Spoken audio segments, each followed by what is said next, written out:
Magandang araw sa inyong lahat mga estudyante. Bago ang lahat, mayroon akong tanong para sa inyo. Ano ang naiisip niyo kapag naririnig niyo ang salitang economics? Okay, katulad nito. Ito, at ito. Napansin niyo ba lahat ng sagot niyo ay may kinalaman sa araw-araw nating buhay?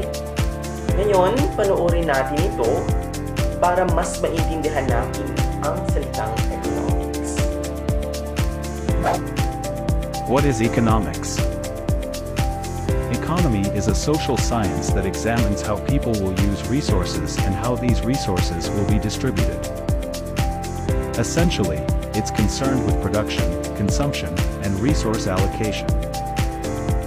Economics is used to meet society's needs, regulate the production of goods and services, understand and manage issues like unemployment, inflation, taxes, and trade.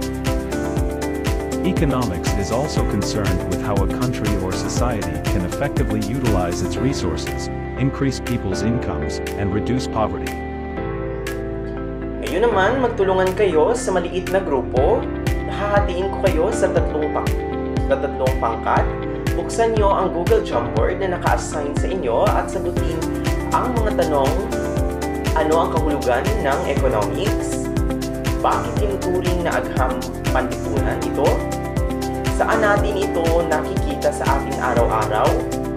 At bibigyan ko lamang kayo ng 5 minuto upang sagutin ang mga tanong na ito. And I encourage you to have a collaboration sa inyong pangkat. Oras na para ibahagi ang inyong ideya. May grupo bang gustong mauna? Okay, Group 1. Gustong mauna ng Group 1. Okay, tama. Tama ang sagot ng Group 1. So, tama ang inyong mga punto. Ngayon, pakinggan natin ang buod or ano nga ba ang economics? So, ang salitang economics ay isang agham panlipunan na tumatalakay kung paano ginagamit ng tao ang limitadong yaman upang matugunan ang walang katapusang pangangailangan. Agham panlipunan ito dahil pinag-aaralan nito ang kilos at pasya ng tao bilang bahagi ng lipunan. May mga konseptong dapat tandaan, katulad iti or kakulangan versus wants o pangangailangan at ang pagpapasya. So, nandito. Okay, tama. Ngayon, kayo naman ay gagawa. No? Gamit ang inyong cellphone, tablet, o laptop, pumili kayo ng isa sa mga tool na ito. Canva, Google Slides, PowerPoint, or drawing app. Gagawin nyo ang isang digital infographic o mini poster na naglalarawan ng sariling kahulugan ng economics.